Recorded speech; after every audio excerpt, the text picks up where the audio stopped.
ಇನ್ನು ಕರ್ನಾಟಕ ಹಾಗೂ ಮಲೆನಾಡು ಭಾಗದಲ್ಲಿ ಕರ್ನಾಟಕದ ಕೆಲವು ಕಡೆ ಮತ್ತು ಮಲೆನಾಡು ಭಾಗದಲ್ಲಿ ಉತ್ತಮ ಮಳೆ ಆಗ್ತಿರೋದ್ರಿಂದ ರಾಜ್ಯದ ಜಲಾಶಯಗಳಿಗೆ ಸ್ವಲ್ಪ ಮಟ್ಟಿಗೆ ಜೀವಕಳೆ ಬಂದಿದೆ. ಕಾವೇರಿ ಜಲಾನಯನ ವ್ಯಾಪ್ತಿಯ ಡ್ಯಾಂಗಳು ಸೇರಿದಂತೆ ರಾಜ್ಯದ 14 ಜಲಾಶಯಗಳಲ್ಲಿ ಒಟ್ಟು 895 ಟಿಎಂಸಿ ನೀರು ಸಂಗ್ರಹವಾಗುವ ಜಾಗದಲ್ಲಿ ಈಗ 277 ಟಿಎಂಸಿ ನೀರು ಸಂಗ್ರಹವಾಗಿದೆ. ಕಳೆದ ವರ್ಷ ಇದೇ ಜಲಾಶಯದಲ್ಲಿ ಇಷ್ಟೊತ್ತಿಗೆ 617 ಟಿಎಂಸಿ ನೀರು ಸಂಗ್ರಹ ಆಗಿತ್ತು. ಅಂದರೆ ಒಟ್ಟು ಸಾಮರ್ಥ್ಯದಲ್ಲಿ 31% ಮಾತ್ರ ನೀರು ಸಂಗ್ರಹ ಆಗಿದೆ.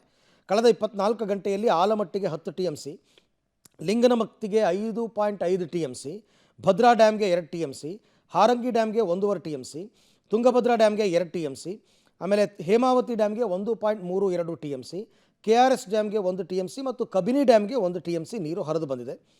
ಈ ಮಧ್ಯೆ ಪ್ರತಿ ಕ್ಷೇತ್ರಕ್ಕೆ ಕುಡಿಯುವ ನೀರಿಗಾಗಿ 1 ಕೋಟಿ ಅನುದಾನವನ್ನು ಬಿಡುಗಡೆ ಮಾಡ್ತೀನಿ ಅಂತ DK ಶಿವಕುಮಾರ್ ಅವರು ಮಾಹಿತಿಯನ್ನು ಕೊಟ್ಟಿದ್ದಾರೆ.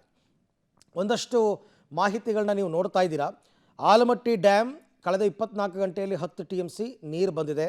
ಲಿಂಗನಮಕ್ಕಿ ಡ್ಯಾಮ್ 24 ಗಂಟೆಯಲ್ಲಿ 5.5 ಟಿಎಂಸಿ ನೀರು ಬಂದಿದೆ. ಒಳಹರಿವು ಬಹಳ ಮುಖ್ಯ, ಎಷ್ಟಿದೆ ಅಂತ. ಆಲಮಟ್ಟಿಗೆ ಚೆನ್ನಾಗಿದೆ, 1,31,940 ಕ್ಯೂಸೆಕ್ ನೀರು ಹರಿದು ಬರ್ತಾ ಇದೆ. ಲಿಂಗನಮಕ್ಕಿಗೆ 36,000-37,000 ಬರ್ತಾ ಇದೆ. ಭದ್ರಾ ಡ್ಯಾಮ್ಗೆ 16,304 ಕ್ಯೂಸೆಕ್ ನೀರು ಬರ್ತಾ ಇದೆ.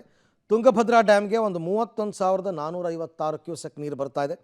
ಹಾರಂಗಿ ಡ್ಯಾಮ್ಗೆ 3,665 ಟಿಎಂಸಿ ನೀರು ಬರ್ತಾ ಇದೆ.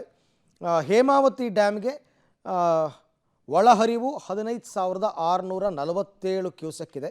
KRSನಲ್ಲಿ 12,694, ಅದು ಏನೇನೂ ಅಲ್ಲ, ಆ್ಯಕ್ಚುಲಿ ತುಂಬ ಕಡಿಮೆ ಕ್ಯೂಸೆಕ್ ನೀರು ಬರ್ತಾ ಇರೋದು.